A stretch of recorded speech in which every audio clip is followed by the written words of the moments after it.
દોસ્તો, ખેડૂતો માટે ખુશીના સમાચાર આવી ગયા છે કે તેલબિયા પાક બિયારણ સહાય યોજનાની સરકાર દ્વારા જાહેરાત કરવામાં આવી છે. આગામી ખરીફ સિઝન 2026-27 એટલે કે આગામી જે ચોમાસું સિઝન આવી રહી છે તેની માટે સરકાર જે તેલબિયા છે તે પાકના બિયારણની સહાય આપવાની છે.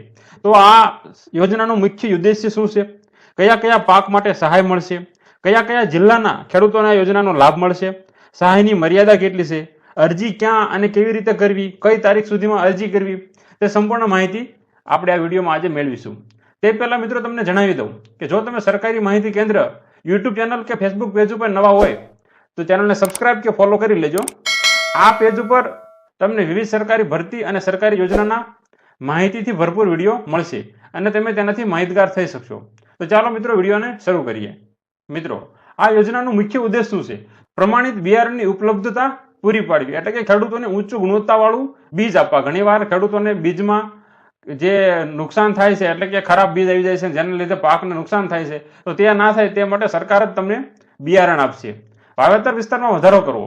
ગુજરાતની અંદર તેલબિયાના જે પાકો છે તેનું જે ઉત્પાદન થાય છે તેમાં પણ વધારો કરવા માટે સરકાર દ્વારા યોજના લોન્ચ કરવામાં આવી છે. ઉત્પાદન અને ઉત્પાદકતામાં વધારો કરવો એટલે ખેડૂતોની આવક અને રાજ્યના ઉત્પાદનમાં વધારો કરવો. ભારત સરકારના NMUOS મિશન હેઠળ આ યોજના લોન્ચ કરવામાં આવી છે.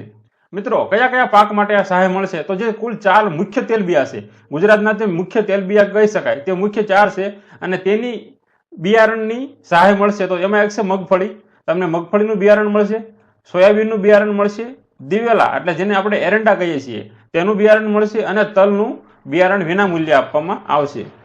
હવે મિત્રો જોઈએ કે કયા જિલ્લાના ખેડૂતો યોજનાનો લાભ લઈ શકે. તો આ 3 જિલ્લા છે, તમે અહીંયા જોઈ શકો છો, આણંદ, નવસારી અને વલસાડ. આ 3 જિલ્લા સિવાયના ગુજરાતના તમામ જિલ્લાના ખેડૂતો આ યોજનાનો લાભ લઈ શકે છે.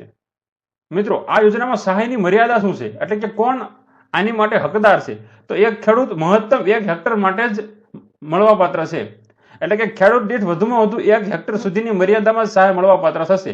જો તમારી પાસે જમીન વધુ હોય પરંતુ તમારી મહત્તમ તમને 1 હેક્ટર માટે જ બિયારણ આપવામાં આવશે.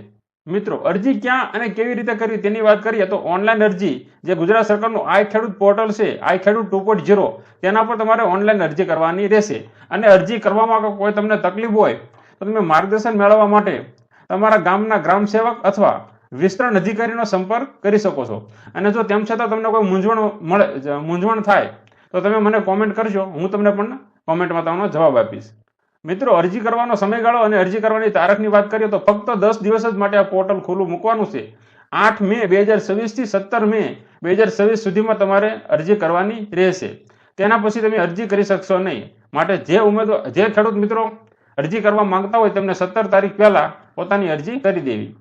મિત્રો, ઓનલાઈન અરજી કેવી રીતે કરવી તેની વાત કરીએ તો સૌપ્રથમ તમારે આઈ ખેડૂત પોર્ટલ ખોલવાનું છે, તેની ઉપર વિગતો ભરવાની છે અને ખરીફ સિઝન પસંદ કરવાની અને એમાં ખેડૂત અને પાકની વિગતો તમારે ભરવાની. તમારી 7/12 અને 8/12 જે ખાતેદારના નંબર હોય એ નાખવાના છે, તમારી વિગત નાખવાની છે. પછી તમારા કયા તેલબિયા માટે તેલબિયા પસંદ કરવાના, તમારા કયા તેલબિયાનું બિયારણ જોવે છે અને પછી બધી વિગત ભરીને તમારી અરજી સબમિટ કરવાની છે. અને પછી અરજી સબમિટ કર્યા પછી તમારે એની એક પ્રિન્ટ કાઢી લેવાની છે. મિત્રો, જો તમે આ યોજનાનો લાભ લેવા માંગતા હોય તો આજે તમારી અરજી નોંધાવો અને મબલક પાક મેળવો. અરજી નોંધાવવા માટે ફરી એકવાર તમને જણાવી દઉં કે આઈ ખેડૂત 2.0 પોર્ટલને તમારે મુલાકાત લેવાની અને 17/5/2026 પહેલા તમારે અરજી કરી દેવાની છે. જો મિત્રો વિડીયો તમને ગમ્યો હોય તો વિડીયોને લાઈક જરૂર કરજો, તમારા ખેડૂત મિત્રોને શેર કરજો. જય જવાન, જય કિસાન, જય હિન્દ.